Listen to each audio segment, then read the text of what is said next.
너가 가져갈 게 뭐가 있다고? 가방 하나로도 충분해 당장 나가. 최옥분이 며느리를 향해 차갑게 내뱉은 말이었습니다. 연희는 결혼 2년 만에 가방 하나 들고 집에서 쫓겨났죠. 그런데 1년 후 놀라운 일이 벌어졌습니다. 연희가 수천억 규모의 디자인 회사 대표가 된 겁니다. 그러자 시댁 식구들이 회사 앞에 무릎을 꿇고 나타났어요. 제발 도와달라고 빌면서 말입니다. 과연 연희는 어떤 선택을 했을까요? 그리고 시댁이 연희를 쫓아낸 진짜 이유는 무엇이었을까요? 시청 전에 구독과 좋아요 꼭 부탁드립니다.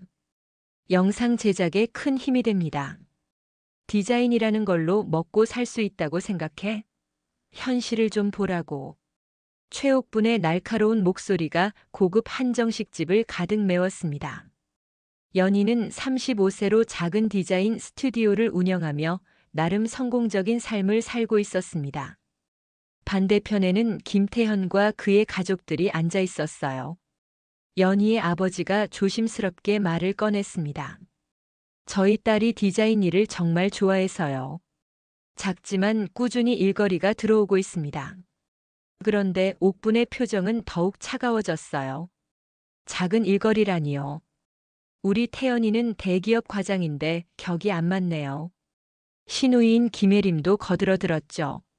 맞아요, 엄마. 요즘 디자이너들 대부분 굶고 살잖아요. 불안정한 직업이에요. 연희의 가슴이 답답해졌습니다. 하지만 참았어요. 연희가 태연에게 선물로 준 반지를 옥분이 유심히 살펴봤어요. 이거 진짜 금이야? 반지 안쪽에 뭔가 새겨져 있네. 저희 기념으로 새긴 거예요. 옥분이 비웃듯 말했어요. 가난한 집애가 무슨 의미 있는 날이 있다고 그래. 허세 부리지 마. 연희의 어머니가 당황해서 말했습니다. 죄송합니다. 저희가 부족해서요. 아니에요. 우리 태연이가 워낙 순진해서 그래요. 옥분이 손을 휘저으며 답했습니다. 혜림이 끼어들었어요. 오빠는 사람을 너무 쉽게 믿어요. 세상이 얼마나 험한데요. 연희는 주먹을 꽉 쥐었지만 억지로 웃었어요. 열심히 하겠습니다. 옥분이 더욱 차갑게 말했죠. 그래요. 우리 집안 격에 맞게 잘해보세요. 그런데 디자인 일로 한 달에 얼마나 버는데요? 연희가 솔직하게 답했어요. 월마다 다르지만 평균 300만 원 정도요. 혜림이 코웃음을 쳤습니다. 300만 원으로 어떻게 살아요? 우리 오빠 연봉이 8천만 원인데 말이 안 되네요. 태연은 그동안 말 한마디 없이 음식만 먹고 있었어요. 아무 말도 하지 않는 남자친구 때문에 연희의 마음이 더욱 무거워졌습니다. 옥분이 갑자기 연희의 옷차림을 훑어봤어요. 옷도 좀 그렇고요. 명품 하나 없네요. 부모님이 뭐 하시는 분들이에요? 옥분이 거만한 표정으로 물었습니다. 연희의 아버지가 고개를 숙이며 답했어요. 작은 카페를 운영하고 있습니다. 그리고 어머니는 학원에서 청소 일을 하고 계세요. 순간 테이블에 어색한 침묵이 흘렀습니다. 혜림이 속삭이듯 말했어요. 청소 일이라니. 우리 집안이랑 너무 차이 나네요. 연희의 얼굴이 빨갛게 달아올랐습니다. 옥분이 연희를 똑바로 보며 말했어요. 연희 씨 결혼하면 집안일을 다 맡아서 해야 해요. 우리 태연이는 일이 바빠서 집안일 할 시간이 없거든요. 연희가 고개를 끄덕였습니다. 네, 알겠습니다. 그리고 디자인 일은 취미 정도로만 하는 게 좋겠어요. 애들 키우려면 시간이 많이 필요하니까요. 옥분의 말에 연희가 놀랐어요. 하지만 제가 하고 싶은 일인데요. 결혼하면 남편이 우선이에요. 일보다 가정이 먼저죠. 혜림이 거들었습니다. 언니도 우리 오빠 뒷바라지 잘해줘야 해요. 연희는 더 이상 참을 수 없었어요. 죄송하지만 제 일도 중요합니다. 디자인은 제 꿈이거든요. 연희의 목소리에 힘이 들어갔죠. 옥분의 눈썹이 치켜 올라갔어요. 지금 나한테 말대꾸하는 거야? 태연아, 네 애인 좀 교육시켜. 옥분이 아들을 향해 소리쳤습니다. 태연이 연희를 차갑게 바라봤어요. 연희야, 어머니께 죄송하다고 해. 왜 그렇게 고집을 부려? 연희는 배신감에 가슴이 무너져 내렸습니다. 태연 씨, 저도 사람이에요. 꿈이 있다고요. 연희의 목소리가 떨렸어요. 옥분이 벌떡 일어나서 소리쳤습니다. 이 못된 년이 감히 나한테. 혜림도 언니 편을 들었어요. 언니가 너무하네요. 우리 집안에 들어오려면 예의는 지켜야죠. 연희가 눈물을 참으며 말했어요. 저도 존중받고 싶어요. 존중은 무슨. 너 같은 가난한 년이 주제도 모르고. 옥분이 손가락질하며 독서를 퍼부었습니다. 연희가 마지막 희망을 걸고 태연을 바라봤어요. 태연 씨, 뭐라고 좀 해봐요.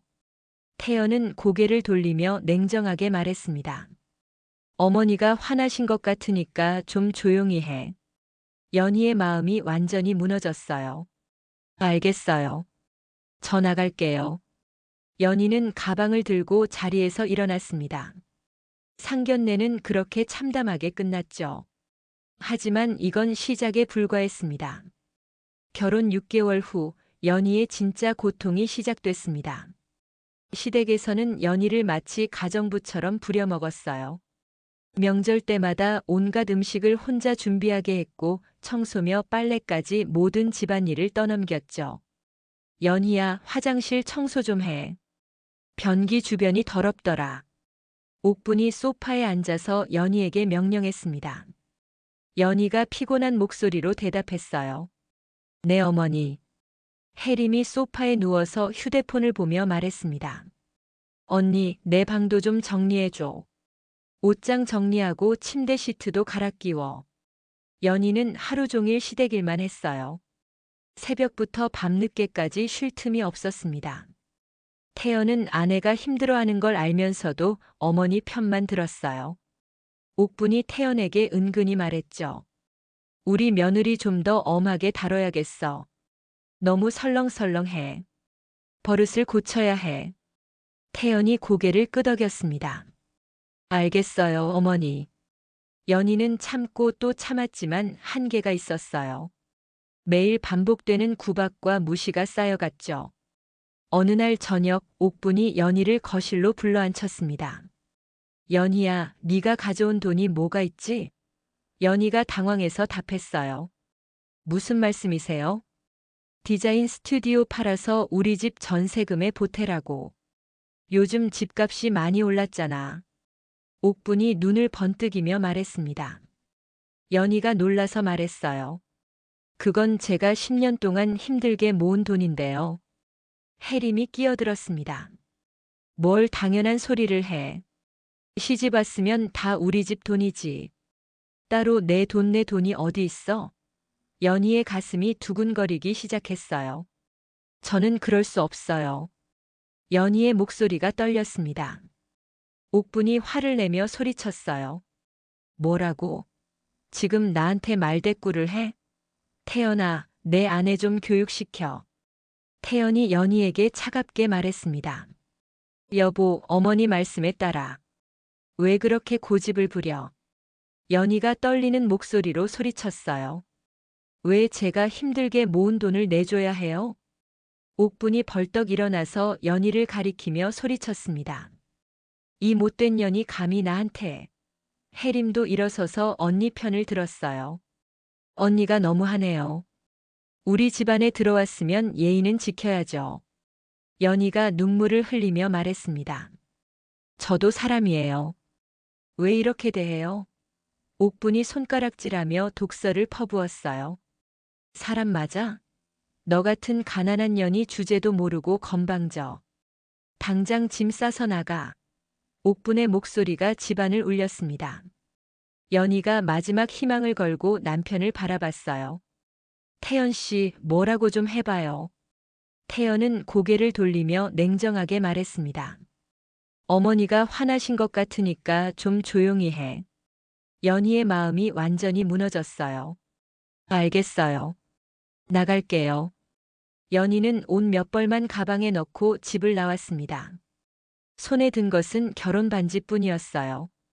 반지 안쪽에 새겨진 날짜를 보며 연희는 이상한 생각이 들었습니다. 이 날짜가 뭔가 이상해. 분명히 의미 있는 날이 아닌데 왜 이 날짜를 새겼을까? 연희는 찬바람을 맞으며 길을 걸었어요.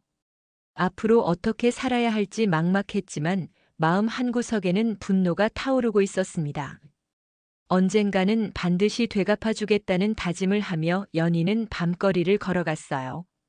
가방 하나 들고 나온 것이 전부였지만 포기하지 않겠다는 의지만은 확고했습니다. 연희는 가방 하나 들고 고시원 앞에 서 있었습니다. 보증금 50만 원에 월세 40만 원짜리 방이었어요.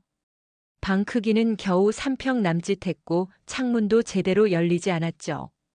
고시원 관리인이 열쇠를 내밀며 말했습니다. 공과금은 따르고 밤 12시 이후엔 출입 안 돼요. 규칙 어기면 바로 나가는 거예요. 연희가 작은 목소리로 답했어요. 네, 알겠습니다. 방 안에는 작은 책상과 침대, 그리고 낡은 냉장고가 전부였습니다. 연희는 가방을 내려놓고 바닥에 주저앉았어요. 어떻게 이런 일이 생겼을까? 눈물이 또 흘렀지만 금방 닦아냈죠. 울어봤자 달라지는 건 없었으니까요. 다음 날부터 연희는 일자리를 찾아 나섰습니다. 첫 번째로 찾은 곳은 동네 카페였어요. 사장이 연희를 위아래로 훑어보며 말했습니다. 나이가 좀 있네요. 경험은 있어요? 디자인 일을 했었는데 서비스업 경험은 없습니다. 연희가 솔직하게 답했어요. 사장이 한숨을 쉬었습니다. 그래도 하루 8시간 시급 9천 원에 할 거면 내일부터 나와요. 연희는 선택의 여지가 없었습니다. 네, 하겠습니다. 카페 일은 생각보다 힘들었어요. 하루 종일 서서 일하니 발이 퉁퉁 부었습니다. 커피 기계 소음은 귀를 아프게 했죠. 그래도 연희는 불평하지 않았어요. 돈을 벌어야 살 수 있었으니까요. 점심시간에 사장이 연희에게 말했습니다. 아가씨, 설거지도 좀 해요. 손님이 많아서 그릇이 부족해요. 연희가 앞치마를 두르며 답했어요.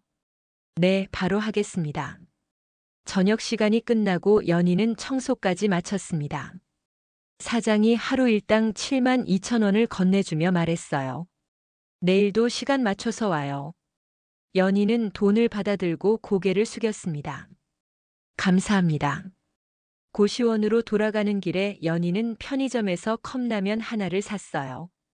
그게 하루 유일한 제대로 된 식사였습니다. 며칠 뒤 연희는 우연히 디자인 학원 앞을 지나가게 됐어요.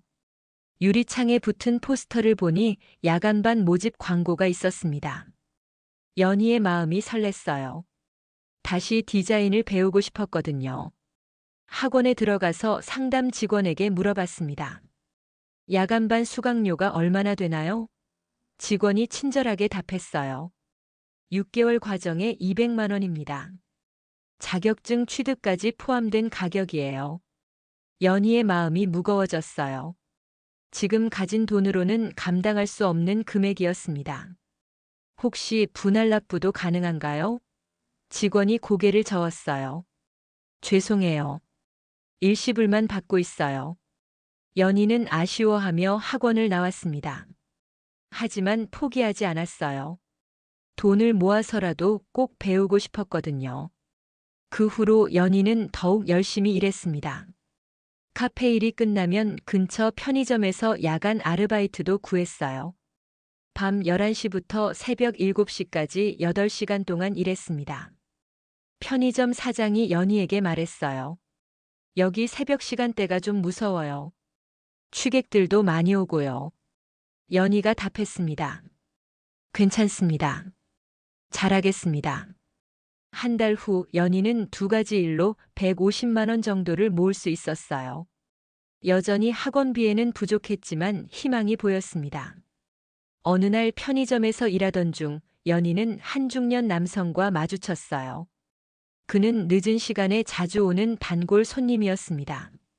항상 디자인 잡지를 사서 읽곤 했죠. 아가씨, 혹시 디자인에 관심 있으세요? 남성이 연희에게 조심스럽게 물어봤습니다. 연희가 놀라서 답했어요. 어떻게 아셨어요? 남성이 웃으며 자기소개를 했습니다. 저는 박정훈이라고 해요. 투자 회사를 운영하고 있고요. 아가씨가 디자인 잡지 보는 모습이 남다르더라고요. 전문가 같은 눈빛이었어요. 연희가 당황해서 말했어요. 그냥 관심이 있을 뿐이에요. 정훈이 진지하게 말했습니다. 아니에요. 분명히 전문 지식이 있으실 거예요. 혹시 제가 알고 있는 디자인 회사에 추천해 드릴까요? 연희의 눈이 반짝였어요. 정말인가요? 정훈이 명함을 꺼내며 말했습니다. 네, 작은 회사지만 실력 있는 디자이너를 찾고 있어요. 내일 함께 가볼까요? 연희는 꿈만 같았어요. 드디어 기회가 온 것 같았습니다. 네, 꼭 가고 싶습니다. 정훈이 웃으며 말했어요. 그럼 내일 오후 2시에 여기서 만나요. 연희는 고개를 깊숙이 숙였어요. 정말 감사합니다. 그날 밤 연희는 설렘으로 잠을 이루지 못했습니다. 드디어 새로운 시작을 할 수 있을 것 같았어요. 6개월이 지나자 연희의 삶은 놀라운 변화를 보였습니다.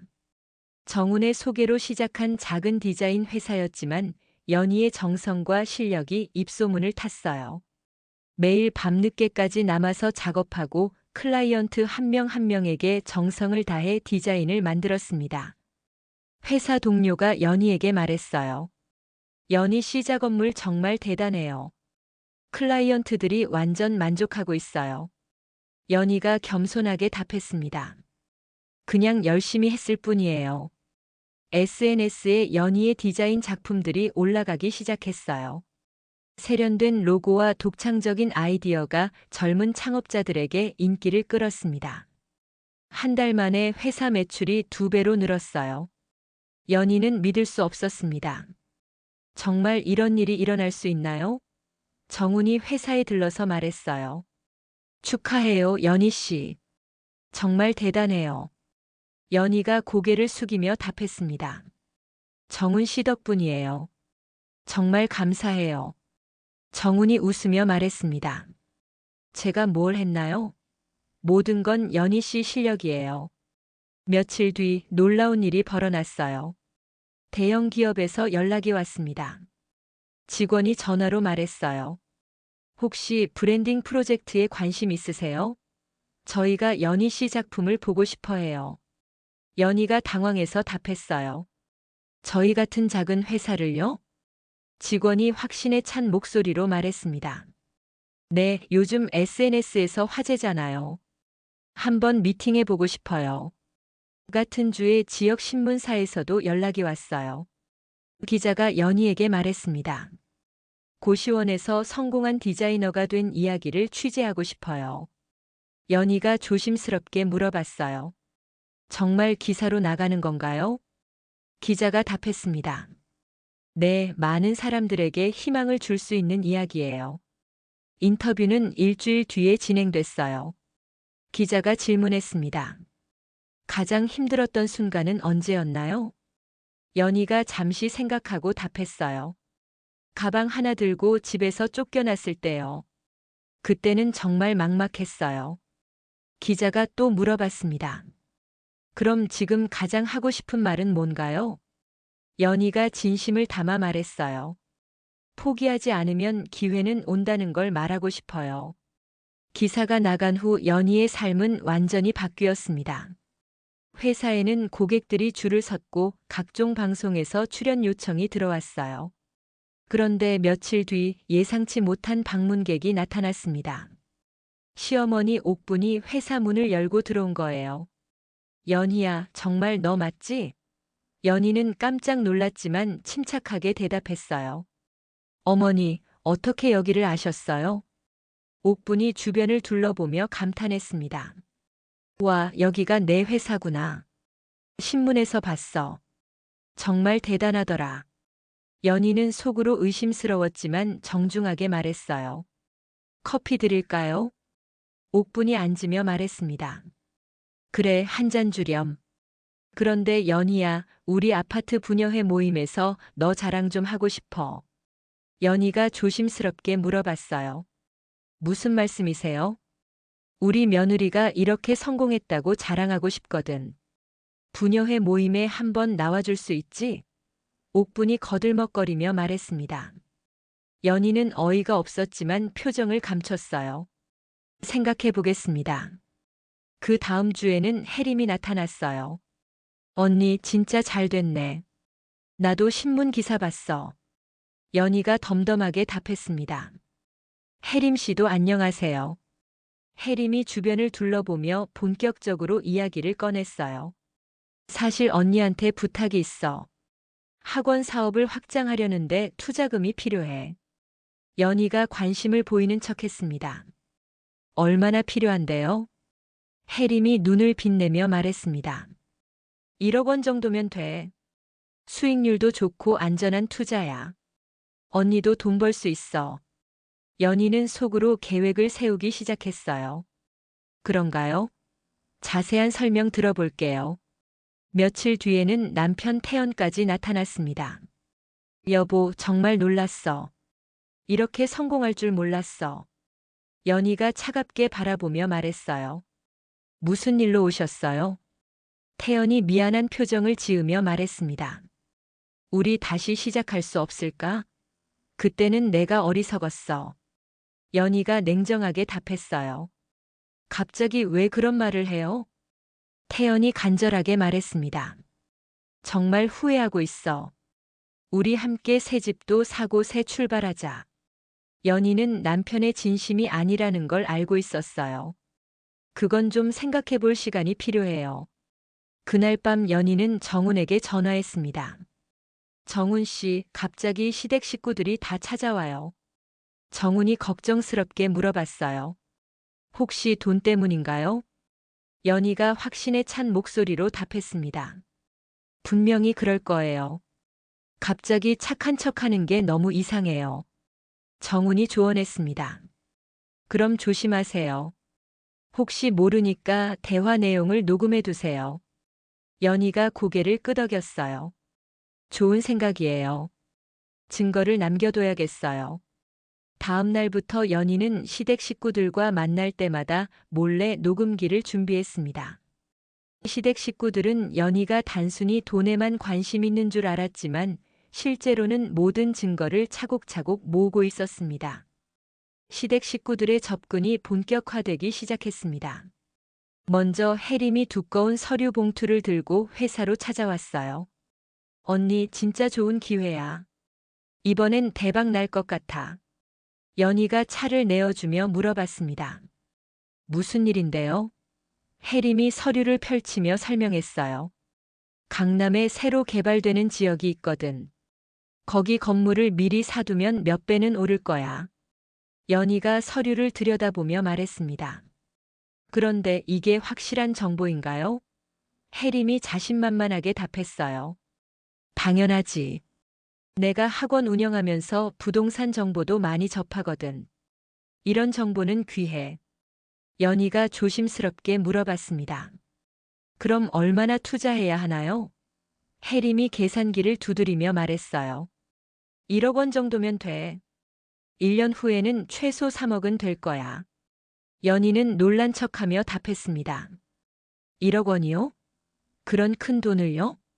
혜림이 연희의 어깨를 두드렸어요. 언니 같으면 충분히 할 수 있어.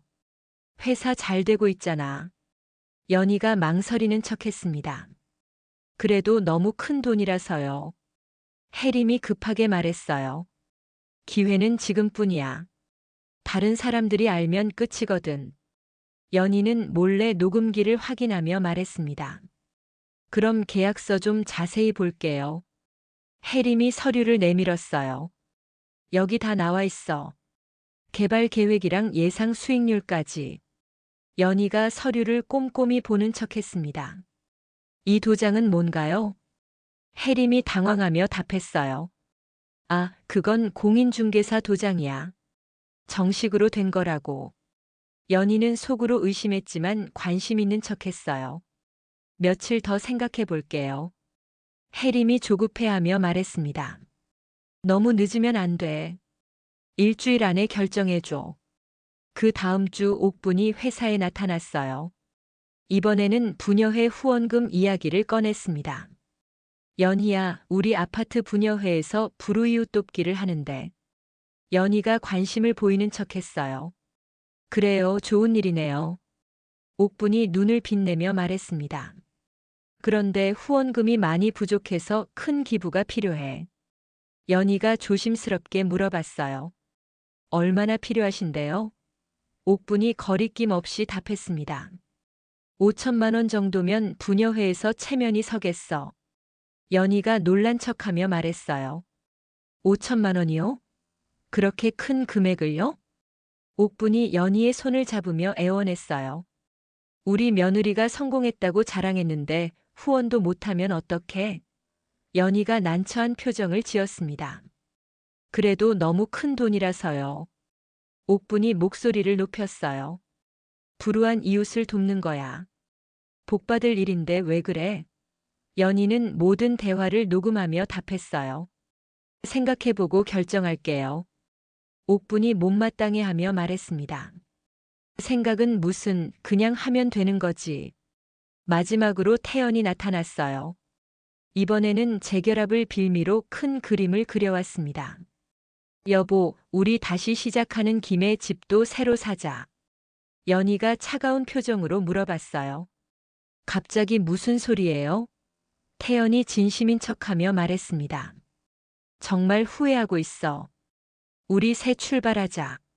강남에 아파트 하나 사서 새로 시작해. 연희가 의심스럽게 바라봤어요. 그런 돈이 어디 있어요? 태연이 계산서를 꺼내며 설명했습니다. 여보, 회사 수익이랑 내 적금 합치면 가능해. 20억짜리 아파트야. 연희가 어이없어 하며 말했어요. 20억이요? 우리가 그런 돈이 어디 있다고요? 태연이 간절하게 말했습니다. 여보가 회사 지분 팔고 대출 받으면 돼. 나도 최대한 보탤게. 연희는 태연의 속셈을 뻔히 알 수 있었어요. 그건 너무 위험하지 않나요? 태연이 설득했습니다. 강남 집값은 계속 올라. 절대 손해 안 봐. 우리 미래를 위해서야. 연희가 냉정하게 답했어요. 그래도 신중하게 생각해 봐야죠. 태연이 조급해하며 말했습니다. 너무 늦으면 기회 놓쳐. 지금 아니면 언제 집을 사겠어? 한편 정우는 시댁의 과거를 조사하고 있었어요. 오래된 신문 기사를 뒤지다가 중요한 발견을 했습니다. 3년 전 부동산 투기 관련 기사에 최옥분의 이름이 나와 있었어요. 정훈이 연희에게 전화했습니다. 연희 씨, 중요한 걸 발견했어요. 시어머니가 불법 대출받아서 부동산 투기했던 기록이 있어요. 연희가 놀라며 답했어요. 정말요? 어떤 내용인데요? 정훈이 설명했습니다. 가짜 소득 증명서로 은행에서 돈을 빌려서 땅을 샀다가 손해를 봤어요. 그때 빚이 많이 생겼을 거예요. 연희가 이해했습니다. 그래서 제 돈을 노리는 거군요. 정훈이 조언했어요. 더 조심하세요. 아마 더 큰 계획이 있을 거예요. 이때 연희는 회사에 CCTV를 설치하기로 결정했어요. 정훈의 도움으로 보이지 않는 곳에 몰래 카메라를 달았습니다. 며칠 뒤 혜림이 다시 찾아왔어요. 언니, 결정은 했어? 정말 마지막 기회야. 연희가 고민하는 척하며 답했습니다. 계약서를 다시 한번 볼게요. 혜림이 서류를 꺼내는데 이상한 행동을 했어요. 몰래 다른 서류와 바꿔치기 하는 거였습니다. CCTV가 이 모든 장면을 찍고 있었어요. 혜림이 새 서류를 내밀며 말했습니다. 여기 최종 계약서야. 사인만 하면 돼. 연희가 서류를 받으며 말했어요. 뭔가 다른 것 같은데요? 혜림이 당황하며 답했습니다. 아니야, 같은 거야. 그냥 정리만 다시 한 거야. 연희는 혜림이 계약서를 조작했다는 확신이 들었어요. 며칠 더 생각해 볼게요. 혜림이 초조해하며 말했습니다. 왜 이렇게 늦어? 빨리 결정해야 한다고. 그날 밤 연희와 정우는 모든 증거를 정리했습니다. 녹음 파일과 CCTV 영상, 그리고 과거 신문 기사까지 완벽한 증거가 모였어요. 이제 시댁을 완전히 무너뜨릴 준비가 끝났습니다. 연희는 정훈과 함께 법무법인을 찾았습니다. 변호사 사무실에 앉아서 모든 증거를 테이블 위에 펼쳐놓았어요. 변호사 이정민이 서류들을 꼼꼼히 살펴봤습니다. 이거 정말 대단한 증거네요. 녹음 파일도 선명하고 CCTV 영상도 명확해요. 연희가 조심스럽게 물어봤어요. 승소 가능성은 어떤가요? 이정민이 자신있게 답했습니다. 충분히 이길 수 있어요. 사기와 위조 문서, 협박까지 다 들어있거든요. 정훈이 추가 자료를 꺼내며 말했어요. 그리고 이것도 봐주세요. 3년 전 불법 대출 기록이에요. 이정민이 기록을 보더니 놀랐습니다. 이거 심각한데요? 가짜 소득 증명서로 은행을 속인 거잖아요. 연희가 답했어요. 그때 일은 저도 몰랐었어요. 결혼 후에야 조금씩 이상한 점을 느꼈죠. 이정민이 설명했습니다. 이 사건들을 모두 연결하면 더 큰 그림이 나와요. 체계적인 사기 행위로 볼 수 있거든요. 정훈이 질문했어요. 언론 보도는 언제쯤 하는 게 좋을까요? 이정민이 조언했습니다. 소송 접수 직후가 좋겠어요. 여론의 관심을 끌어야 상대방도 함부로 못해요. 연희가 결심을 다졌어요. 그럼 바로 진행해 주세요. 더 이상 참을 수 없어요. 사무실을 나온 후 연희와 정우는 회사로 돌아왔어요. 연희가 반지를 꺼내서 자세히 들여다봤습니다. 정훈 씨, 이 반지 날짜가 계속 신경 쓰여요. 정훈이 관심을 보였어요. 뭐가 이상한데요? 연희가 설명했습니다. 태연이 이 날짜가 특별하다고 했는데 우리가 처음 만난 날도 아니고 사귄 날도 아니에요. 정훈이 반지를 자세히 봤어요. 22년 5월 20일이네요. 혹시 이 날짜에 무슨 일이 있었나요? 연희가 기억을 더듬었습니다. 아, 잠깐만요. 정훈이 급히 휴대폰을 꺼냈어요. 혹시 이 날짜가 불법 대출받은 날과 같을까요? 연희가 놀라며 말했어요. 설마요? 그럴 리가 있나요? 정훈이 자료를 뒤지더니 소리쳤습니다. 맞아요. 정확히 같은 날이에요. 22년 5월 20일이 은행 대출 계약일이에요. 연희의 얼굴이 창백해졌어요. 그럼 태연이 처음부터 계획적으로 접근한 거예요? 정훈이 고개를 끄덕였습니다. 그럴 가능성이 높아요. 아마 대출받은 날을 기념하려고 반지에 새긴 것 같아요. 연희가 분노에 떨며 말했어요. 정말 치밀하게 계획한 거네요. 처음부터 나를 이용할 생각이었구나. 정훈이 더 충격적인 사실을 발견했어요. 그리고 봐요. 대출 보증인 명단에 연희 씨 아버지 이름이 있어요. 연희가 기절할 것 같았어요. 우리 아버지가요? 그럼 아버지도 속은 거예요? 정훈이 자료를 보며 설명했습니다. 네, 가짜 서류로 보증을 선 것 같아요. 아버지도 몰랐을 거예요. 연희가 눈물을 흘리며 말했어요. 우리 가족까지 이용했다니 정말 용서할 수 없어요. 정훈이 연희의 어깨를 다독였어요. 이제 모든 진실이 밝혀졌어요. 완벽하게 복수할 수 있어요. 그날 밤 연희는 부모님께 전화했습니다. 아버지, 혹시 3년 전에 보증을 선 일이 있으세요? 아버지가 당황하며 답했어요. 보증? 아, 그때 태연이가 부탁하더라고. 사업자금이라면서 도장만 찍어달라고. 연희가 한숨을 쉬며 말했어요. 아버지, 그게 가짜였어요. 불법 대출이었다고요. 아버지가 놀라서 소리쳤어요. 뭐라고? 그럼 우리가 속은 거야? 연희가 울먹이며 답했어요. 네, 우리 가족 모두 이용당한 거예요. 어머니도 전화를 받았어요. 연희야, 정말 그런 일이 있었어? 우리가 뭘 잘못했다고? 연희가 다짐하며 말했어요. 걱정하지 마세요. 제가 다 해결할게요. 며칠 뒤 이정민 변호사가 소송을 접수했습니다. 사기, 위조문서 작성, 협박 등 여러 혐의였죠. 동시에 정우는 언론사에 모든 자료를 넘겼습니다. 방송국 기자가 정훈에게 말했어요.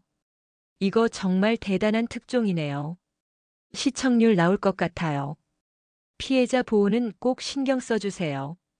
기자가 약속했어요. 물론이죠. 가해자들만 집중적으로 보도할게요. 신문사에서도 연락이 왔어요. 우리도 일면 톱 기사로 다룰 예정이에요. 사회적 파장이 클 것 같거든요. 연희가 정훈에게 말했어요. 정말 이렇게 큰 일이 될 줄 몰랐어요. 정훈이 확신에 찬 목소리로 답했습니다. 이제 시작이에요.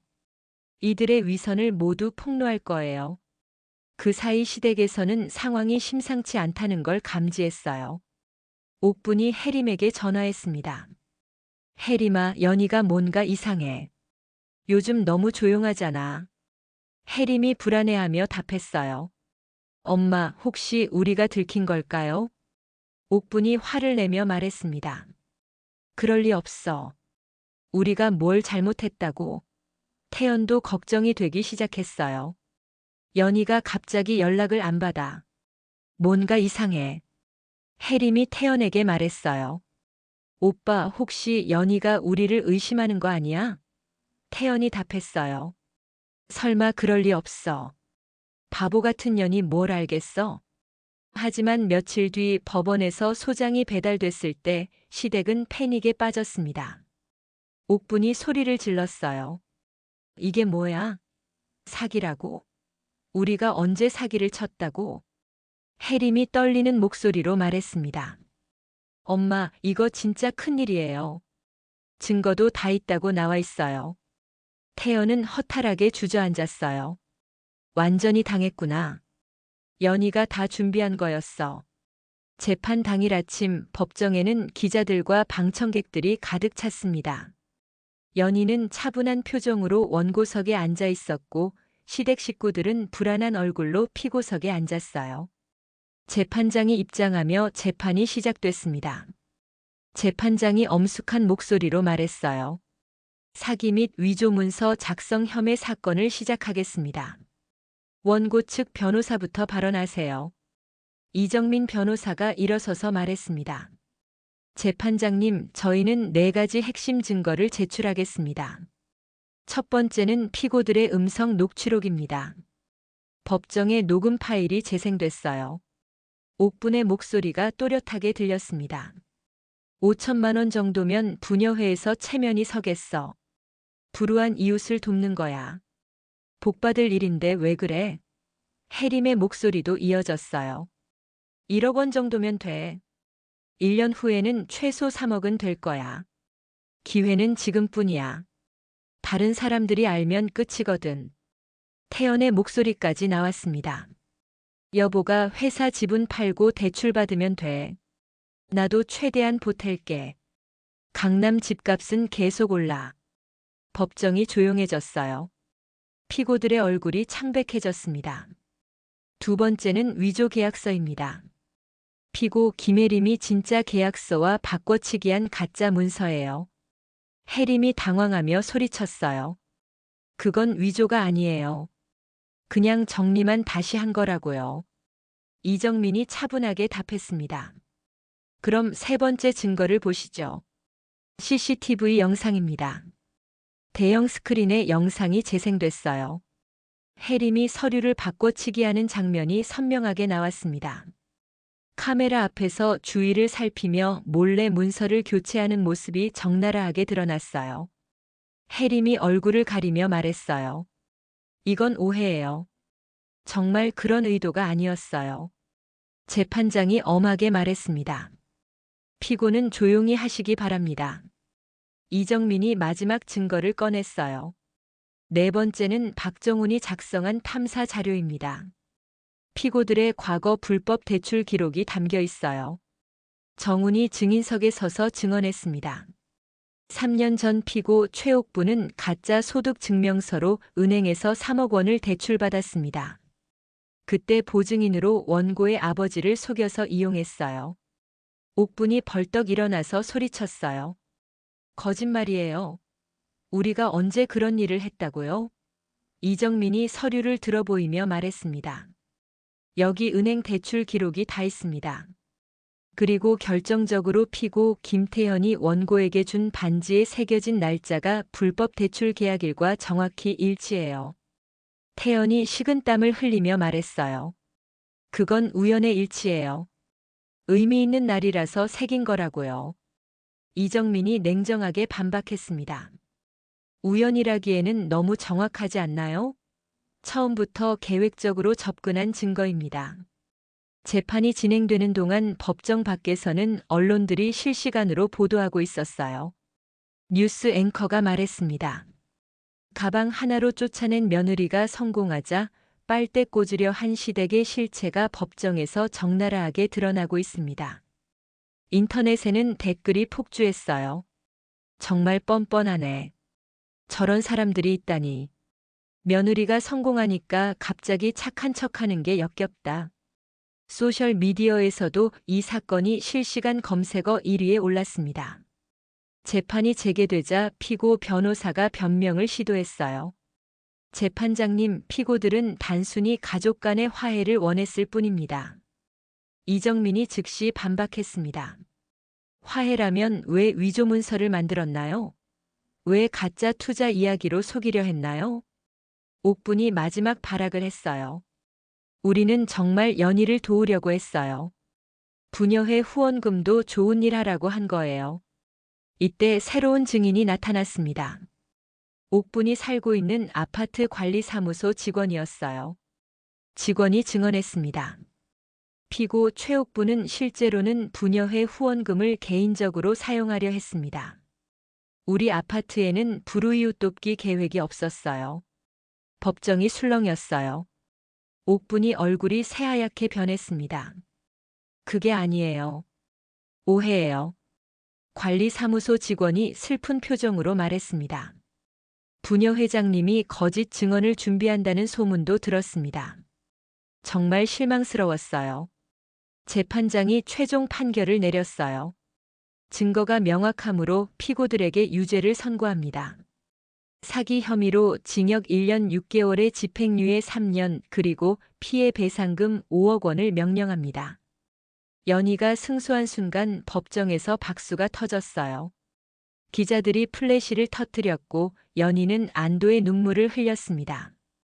재판이 끝난 후 파장이 시작됐어요. 옥분이 살던 아파트 부녀회에서 연락이 왔습니다. 부녀회 관계자가 말했어요. 회장직을 박탈하기로 결정했습니다. 더 이상 부녀회에 나오지 마세요. 해림의 학원에도 학부모들이 항의가 빗발쳤어요. 학부모 한 명이 말했습니다. 이런 사람이 운영하는 학원에 아이를 맡길 수 없어요. 당장 환불해 주세요. 태연이 다니던 회사에서도 징계가 내려졌어요. 인사팀장이 태연에게 통보했습니다. 회사 이미지에 타격을 주었으므로 직위 해제 및 대기 발령 처분합니다. 며칠 뒤 모든 언론이 이 사건을 대서특필했어요. 시댁 식구들은 하루아침에 사회적으로 매장당했습니다. 연희는 드디어 완벽한 승리를 거둔 것이었어요. 하지만 연희의 진짜 성공은 이제부터 시작이었습니다. 재판 승리 후 연희의 회사는 폭발적으로 성장했어요. 언론 보도 이후 전국에서 의뢰가 쏟아져 들어왔습니다. 한 달 만에 직원을 20명으로 늘려야 했죠. 정훈이 연희에게 말했어요. 이제 정말 대기업과 겨룰 수 있는 규모가 됐네요. 연희가 믿을 수 없다는 표정으로 답했습니다. 1년 전만 해도 고시원에서 라면 먹으며 살았는데 이런 일이 정말 일어날 수 있나요? 글로벌 기업에서도 연락이 왔어요. 해외 사업부 직원이 전화로 말했습니다. 아시아 전체 브랜딩을 맡겨보고 싶습니다. 계약 규모는 100억 원 정도 될 것 같아요. 연희는 꿈만 같았습니다. 100억 원이요? 정말인가요? 직원이 확신에 찬 목소리로 말했어요. 네, 연희 씨 회사의 성장 스토리가 해외에서도 화제거든요. 꼭 함께 일하고 싶어요. 6개월 후 연희의 회사는 연매출 수천억 원을 기록하며 업계 최고가 됐습니다. 전국에 지사를 두고 해외 진출까지 성공했어요. 1년이 지난 어느 날 연희가 새로 지은 본사 건물에서 업무를 보고 있었습니다. 50층 건물의 최고층에 있는 사장실에서 서울 전경이 한눈에 보였어요. 비서가 들어와서 말했습니다. 사장님, 아래층에서 소란이 일어나고 있어요. 연희가 고개를 들며 물어봤어요. 무슨 일인가요? 비서가 당황한 표정으로 답했습니다. 시댁 식구들이 와서 무릎을 꿇고 있어요. 연희는 놀라지 않았습니다. 언젠가는 올 줄 알고 있었거든요. 알겠어요. 잠시 후에 내려가 볼게요. 연희가 창밖을 바라보며 깊은 숨을 쉬었어요. 1층 로비에는 옥분, 혜림, 태연이 무릎을 꿇고 앉아 있었습니다. 지나가는 사람들이 수군거렸어요. 저 사람들 뭐야? 왜 저렇게 하고 있지? 경비원이 그들에게 말했습니다. 여기서 이러시면 안 됩니다. 나가세요. 옥분이 울먹이며 답했어요. 제발요. 우리 며느리 한 번만 보고 싶어요. 정말 잘못했어요. 혜림도 눈물을 흘리며 말했습니다. 언니, 우리 정말 반성하고 있어요. 도와주세요. 태연은 고개를 푹 숙인 채 말했어요. 여보, 미안해. 정말 미안해. 연희가 엘리베이터에서 내려와 그들을 바라봤습니다. 1년 전과는 완전히 달라진 모습이었어요. 옥분의 머리는 하얗게 새었고 혜림은 야위어 있었죠. 태연도 많이 늙어 보였습니다. 옥분이 연희를 보자마자 더욱 큰 소리로 울었어요. 연희야, 정말 잘못했어. 제발 용서해줘. 우리가 너무 못했어. 혜림이 연희의 다리를 붙잡으며 말했습니다. 언니, 우리 이제 갈 곳이 없어요. 도와주세요. 태연이 떨리는 목소리로 말했어요. 여보, 나 정말 후회하고 있어. 다시 기회를 줘. 우리 다시 시작하자. 연희는 차분한 표정으로 그들을 내려다봤습니다. 지금 와서 왜 그런 말을 하세요? 연희의 목소리는 냉정했어요. 옥분이 더욱 간절하게 말했습니다. 우리가 정말 잘못 생각했어. 내가 이렇게 대단한 사람인 줄 몰랐어. 연희가 한숨을 쉬며 말했어요. 제가 대단해서가 아니에요. 당신들이 저를 사람 취급하지 않았던 거죠. 혜림이 울부짖으며 답했습니다. 언니, 우리 정말 바뀌었어요. 다시 한 번만 기회를 주세요. 사람들이 점점 더 모여들었습니다. 누군가 휴대폰으로 촬영하기 시작했어요. 이 모습이 SNS에 올라가면 또 화제가 될 것 같았습니다. 연희가 그들에게 말했어요. 일어나세요. 이렇게 해서 달라지는 건 없어요. 태연이 고개를 저으며 말했습니다. 안 일어날 거야. 내가 용서해 줄 때까지.